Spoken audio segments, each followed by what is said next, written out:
Почитувани, Македонија е изгубена држава која што се празни од ден на ден затоа што ја имаат окупирано криминалци како Зоран Заев.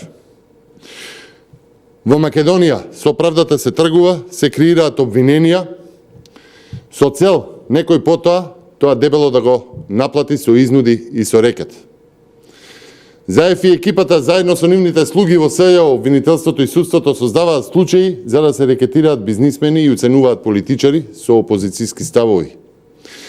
На дело гледаме како Зоран Заев и екипата го злоупотребувале државниот апарат за да земаат милиони евра кои потоа веројатно биле делени во помали Луи Витон торбички, паричници или пак директно во џебови.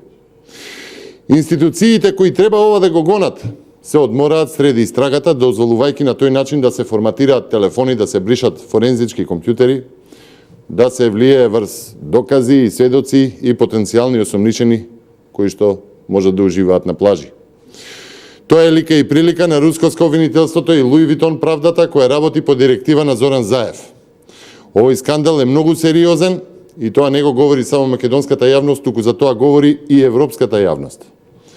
Поради октоподот кој го инсталираше Зоран Заев, а во кој Боки Тредичи е само еден од пипците, лицемерни се пораките на Заев, на Шекерински и на СДСМ дека институциите треба да го расчистат случајот, кога гледаме признание на основното јавно обвинителство дека материјалите кои што се објавуваат и тие ги поседувале.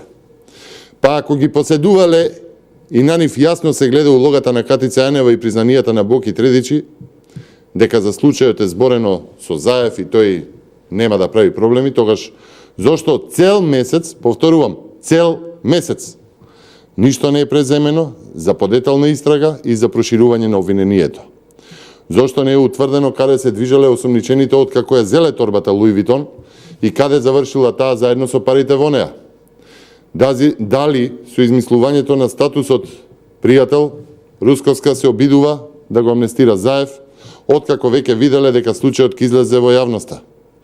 Тенденцијата е веќе јасна, рускоско обвинителството требало да отвори случај во кој ќе се гледа по секоја цена да се ограничи на двајца обвинети и со тоа да се заштитат Катица Јанева, Зоран Заев и многу други функционери од партијата СДСМ.